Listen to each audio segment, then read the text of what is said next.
Okay, guys, we're back with part 2. Sorry about that. We only have a few minutes left in this. All right, Sons of Liberty. All right, so a new group of colonists formed to protest the Stamp Act. This group was called the Sons of Liberty. All right, now this group is going to be strong in Massachusetts. Samuel Adams was a leader of the Sons of Liberty in Boston.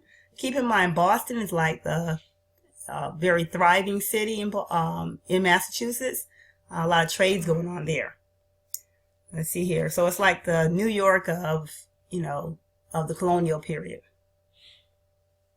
He was a member, talking about Samuel Adams, he was a member of the Massachusetts Assembly. Although Adams had been a tax collector, he often helped poorer people by not making them pay their taxes.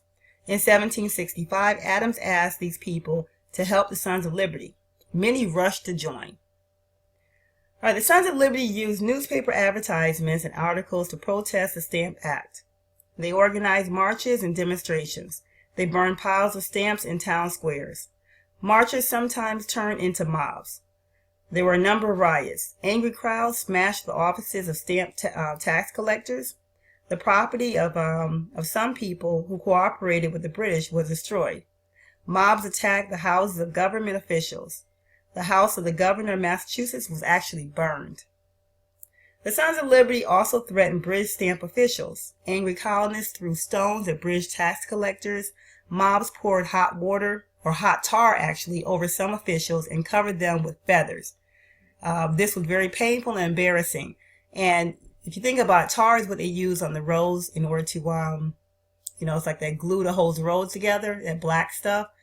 So you can imagine, if you ever go by a site one day, look inside the thing they're using to keep it hot. If that gets on your skin has to come off with it. So you imagine someone putting hot tar on your body and putting feathers on top of that. Very cruel. All right, and that's the Sons of Liberty. So what I'm going to do now is allow you to watch a quick video clip. It's only about, I think it's like 4 minutes long, and it kind of gives you an idea what the Sons of Liberty was all about. Okay, here we go.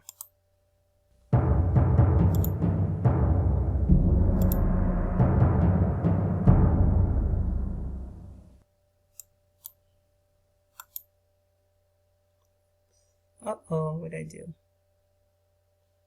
Try it again.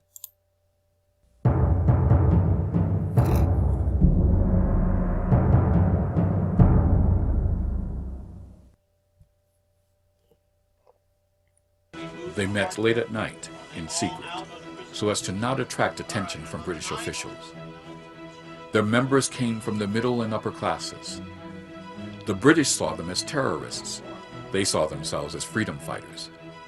They were the Sons of Liberty. The Sons of Liberty was a secret society springing up simultaneously in Massachusetts and New York in the year of 1765. Affiliates would soon spread throughout all the colonies. Their purpose was to organize patriotic action and shape public opinion against Britain. Ironically, the name Sons of Liberty derived from a debate in the British Parliament when Charles Townshend, a key proponent of taxes on the colonies, described them as children planted by our care, nourished by our indulgence, and protected by our arms. In response, a colonial defender called these patriots Sons of Liberty. Originally, the Sons of Liberty arose in opposition to the stamp tax of 1765. But after its repeal, they continued to foment colonial unrest by publicly condemning the idea of any external tax from Britain. The Sons of Liberty would incite mobs to violence against customs and tax officials.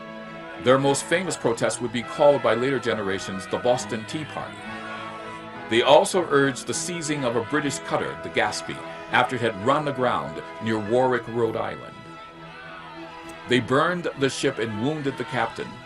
Later, no one in Rhode Island would testify against the men responsible. Two of the most famous members of the Sons of Liberty were John Hancock and Samuel Adams. Adams, a true believer in the cause of liberty and freedom, was the most renowned firebrand of the American Revolution. A powerful writer, he disseminated his ideas in correspondence that circulated throughout the colonies. The most famous was the circular letter written in 1768.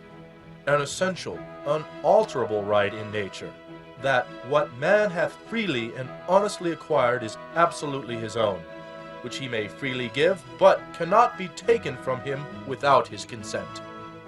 Samuel Adams. If Samuel Adams was the ideological leader of the Sons of Liberty, John Hancock was their patron. In fact, some would say Hancock, the richest man in Boston, bankrolled the American Revolution. Hancock would go on to serve as president of the Continental Congress. The first signer of the Declaration of Independence, his bold signature prompted such expressions as, "Put your John Hancock here," and "as good as my John Hancock."